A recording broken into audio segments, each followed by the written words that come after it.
we're going to talk a bit about the Earth's electrical environment. In the history of scientific ideas, there is a pattern of how new ideas emerge. When we know very little about something, we tend to think it is very simple. In the 1800s, biologists knew very little about the cells that make up our bodies. And reading some of their papers about cells is very interesting. One of the top naturalists of the time, Haeckel, claimed with great confidence that cells are uninteresting. Cells are just bags of undifferentiated plasma. They are not worth anyone's attention. And then slowly, over years, we discovered what was in cells, and we learned that each cell of our body is very complex. In fact, a single cell in your body is just as complex as your entire body. That's a truth that's very difficult for our logical minds to comprehend, but it is true nonetheless. And we are in a similar situation with regard to the electrical environments of planets and suns. Not too long ago, the average scientist would tell you there was not much between the Earth and the sun.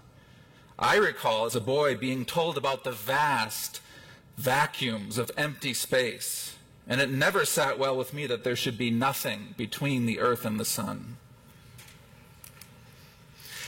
Our five senses lead us to believe that a thing is simply what it looks like. A calla lily looks like this to our eyes. If our eyes could see X-rays, the flower would look more like this. Here's what the sun looks like in visible light. Now, something very strange happens when we look at the sun only through a single wavelength of red light. This beautiful, shaggy landscape of tendrils and clouds is slightly above the image we were looking at just before. There's an outer skin of the sun that we do not see with our eyes. And if structure follows function, which is basically a natural law, then we're left wondering what function is played by this very particularly structured part of our sun. Now, are there other skins, other layers beyond this? We see the next layer to the sun when we look only at the more energetic wavelengths, the hot wavelengths. This is what the hot sun looks like. Very different. And all of this extra activity is taking place farther out from those first two images. The sun appears to get hotter and more energetic as we move away from the surface. Studying the sun at different wavelengths of light is one of the most powerful tools we have for understanding the physics of the sun. I will get back to the sun at the end of the talk. For now, let us turn our attention to the electrical environment of the Earth. I will show you some pictures based upon my attempts to understand the data, but you must keep in mind that no one has a nice, tidy picture that sums all of this up. So it is fine if after this talk you are left with questions. This talk is an investigation of the idea that the solar system is a giant electrical transformer. Electrical transformers on Earth change the quality of electricity. Simple transformers raise and lower voltage. Very complicated transformers turn invisible radio signals back into music for our ears to hear. And this talk proposes that energies coming from the sun are absorbed and changed by the Earth and the other planets. There were a couple of surprises this year from two satellites that are orbiting the Earth and measuring the electrical properties around us. The surprises came in what are called the Van Allen belts. These are very high-energy structures that surround the Earth. This is a picture looking down on the North Pole of the Earth. Now, around the Earth is a ring or a donut, you could imagine, of very high-energy positive particles, ions and protons. And then there's a gap, and then there's a larger ring of high-energy electrons. Now, recently, these two satellites that are put into orbit go through these belts to measure the electrical properties. Now, one point of contention about these structures in space is whether or not they are electrically neutral. Does this inner ring really have more positive charges in it? A lot of people say no. that structures in space cannot have an excess of charge. For myself, looking at the data returned from these satellites, I think we see clear evidence of charge separation inside of these belts. And I've come to realize that overall charge neutrality is not really the point. A battery that you hold in your hand has no overall charge on it. But that's not the point. The point is we've separated the charges in the battery so it can do work. Our nervous systems maintain a small charge separation with respect to the rest of our bodies.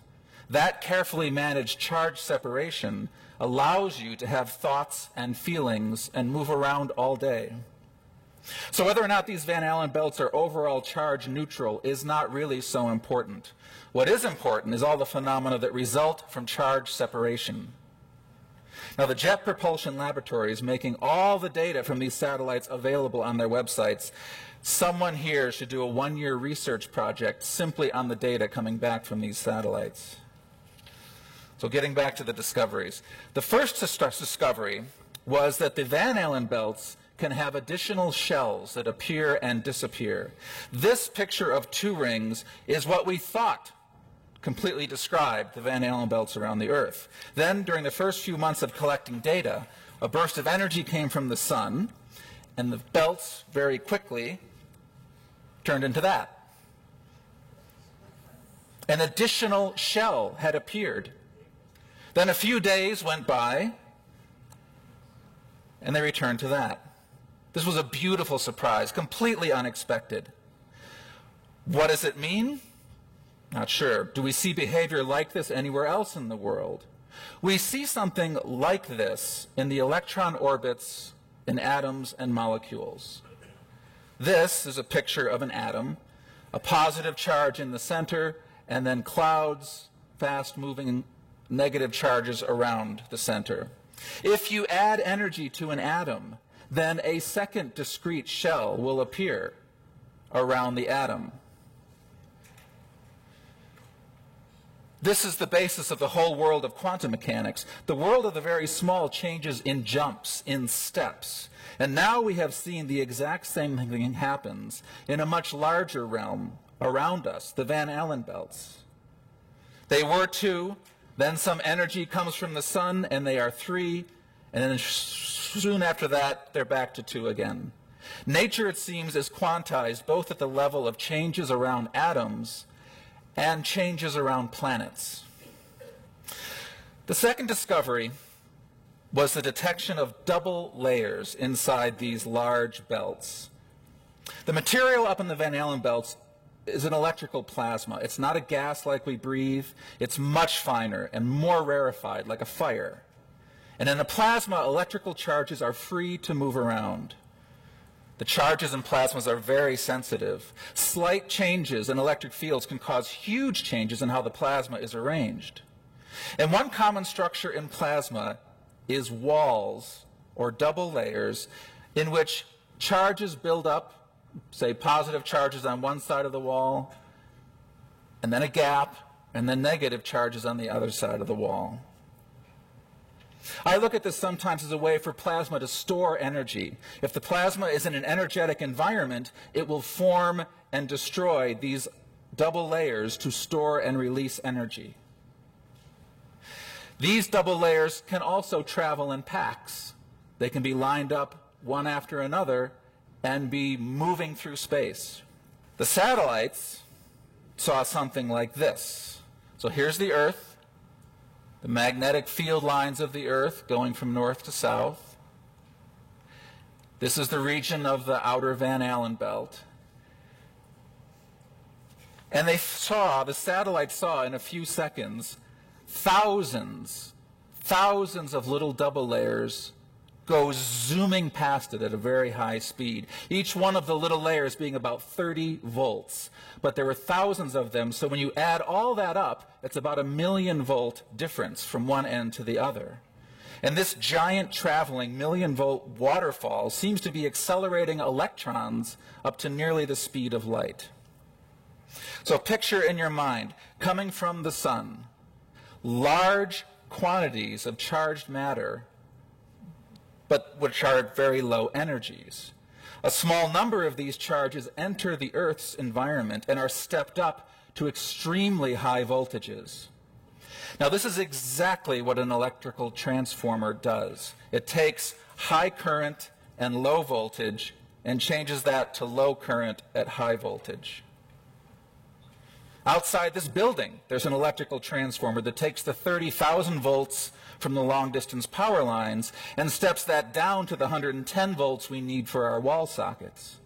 Humanity's entire electrical infrastructure is built upon this one idea of electrical transformers. Every city on Earth is packed with thousands of electrical transformers. And it makes one wonder, to ponder, that all of us are sitting on a giant cosmological electrical transformer. We'll look at one more part of the Earth's electrical environment. So picture, here's the sun, picture the Earth orbiting around the sun. All the while the sun is pushing out the solar wind, streams and streams of charged particles going past the Earth. The Earth has its own magnetic north and south poles. And in addition to simply orbiting around the sun, the Earth is also spinning. This is the shadow side of the Earth. And when we are in there, we call it night. And then as our little portion of the Earth spins into the light of the sun, we call that dawn, sunrise.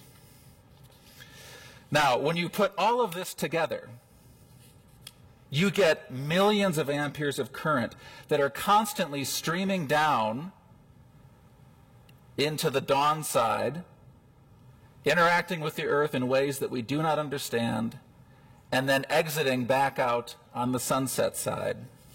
In a very simple way, new energy comes streaming down to all of us at the start of every day. And then at the other end, when the day is over, all the results from the day are pulled back out and sent back to the solar system. Each day, the activity from plants and animals, all the killings and the birthings and the growths and the decays, all that is somehow taken back up from the Earth. Each day, all human activity, all that you have sought for and found, achieved and failed, at the end of the day, it is pulled off and sent back to whence it came to fulfill uses that we cannot comprehend. It's fascinating that the same flow has been seen around Io, which is a moon of Jupiter. Io also has million ampere currents that come streaming down its side of its side that is turning to face Jupiter.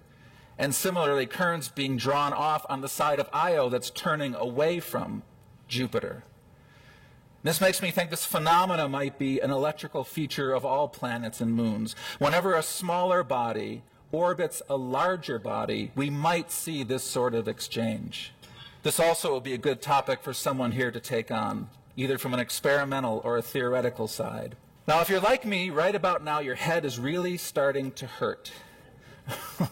How do we put this all together? We have an Earth that looks like an atom with a positive center and discrete shells of electrons surrounding it. Inside these shells are megavolt cascades of electrical double layers zooming between north and south pole, accelerating electrons to nearly the speed of light. We have mega ampere currents streaming down on the dawn side and back out at dusk. We're not in Kansas anymore, with the Earth surrounded by empty space. We can no longer think the Earth's electrical environment is simple, just the opposite. We must admit that it is more complicated than we can think about. So how do we think better about this? When we see a part separated from the whole, we often see only a collection of facts. And if we continue to look at the parts without understanding the whole, we usually come to wrong conclusions. The world of genetics has recently had to admit that it had formed wrong conclusions. We used to think that DNA would explain everything, but it cannot because DNA is part of a larger whole, and there are other parts in us that are deciding how and when to use the information in the DNA. It takes a lot of effort to place things correctly together into a whole. Here's a drawing of the electrical potential between the Earth and the sun. The sun is at a higher electrical potential than the Earth. How do we know this? Well, some people put up a satellite with a 70-meter boom arm to measure the electrical properties on either side of that 70-meter distance. And when the boom arm was aligned, one arm pointing towards the sun and the other pointing towards the Earth, then they measured, similar to those Van Allen belts, a steady stream of double layers coming from the sun going past the Earth. And each one of those layers was oriented in the same direction, always going lower potential away from the sun. An image would be like a stream meandering down a hillside with all those little waves on the surface as you fall down from rock to rock. Each little fall in height represents a little bit of available energy. Between the Earth and the sun, there are a series of little discrete voltage drops. And if you assume that the steps we see here at Earth continue all the way back to the sun, then you get about 600 volts difference between the Earth and the sun. And nature has yet again chosen to affect energy differences and energy transfer through a series of small steps. There are, it seems, very few Niagara Falls in nature where the energy transition takes place in one giant step. Nature appears to prefer many small steps. Let us look at this again. The Earth is orbiting around the sun, downhill some several hundred volts from the sun. It's orbiting at 60,000 miles an hour through the solar wind. The Earth has concentric shells, red indicating negative, blue positive. Charged particles from the sun and the Earth's ionosphere combine inside of these shells. These particles are accelerated to nearly the speed of light by million-volt double layers flying back and forth between the Earth's north and south poles. Some of that transformed energy comes zooming back down to Earth in the north and the south poles. Some of that energy continues back to the solar wind and then to connect to other planets, to Mars or to Jupiter, or maybe head out past the bounds of the solar system. Pondering this picture, it is about the most complicated electrical transformer one could imagine. Recall I said at the beginning of the talk that each cell in your body is just as complicated as your entire body. Well, it's starting to look like our solar system may be that complicated. We have focused on just the Earth in this talk. Remember, there are other planets, each with unique electrical environments, and therefore different transforming capabilities, and let's not even talk about comets. The solar system is a vast transforming apparatus. If we did not know that previously, it was only because we assumed the solar system must be simple and an uninteresting place, mostly empty space. Now we are starting to know more, and this little scratch of the surface absolutely pushes our powers of comprehension. The sun and the planets have electrical properties. No scientist would disagree with that. The real fights begin when you start discussing the importance of those electrical properties. As one astrophysicist exclaimed in exasperation, okay, there are electrical currents near the sun, but they're not doing anything. Now, you may recall the sun has dark spots on it, sunspots. About 100 billion amperes of current are coming out of sunspots, a single sunspot. That much current would power every home in the United States. Now, we live in a very economical universe, and that 100 billion amps is not being wasted. It is doing something. The Earth also has electrical properties. No one would argue with that. Again, the arguments come about how important it all is. And perhaps the arguments are really about two things. One set of fights is about whether or not there's any purpose to it all. Another set of fights is about whether or not we humans are the most important thing in the picture. Purpose is a very practical word. We do not need to get into religious fights about it. Purpose is related to function. Inside your stomach, there are cells whose function it is to manufacture and excrete acids for the practical purpose of digesting your food. Inside each plant, there are many chlorophyll molecules whose function it is to begin the multi-step process of locking energy of sunlight into organic matter of fruits and vegetables, in part for the practical purpose of keeping animals like you and me alive. These are functions and purposes that are visible to our eyes. So why, looking at connections between the earth and the sun, do we have such a difficult time seeing practical, purposeful function? Well, this leads to the second problem. Our tendency is to think that we are the most important thing in the universe. If I'm the most important thing, then how could there be a purpose that is bigger than me? It is similar to the difficulty of accepting that the earth is not the center of the universe. We are okay thinking that everything revolves around us, but we get upset if someone tells us that we are orbiting around something. So if someone suggests that between the sun and the earth there are large-scale processes of transformation in which we humans appear to play only a very small part, well, that is insulting to our exalted opinion of ourselves. Studying these larger connections, studying how the earth digests and transforms solar energies, might be insulting to me because these are functions that I serve. Those functions do not serve me. But if we can overcome our self-importance, we are poised now to understand the Earth's electrical environment in a way that will relate the part to the whole. And seeing the part in relation to the whole is one definition of the word meaning. So we are exploring a world of new meaning, and that is very exciting. Thank you.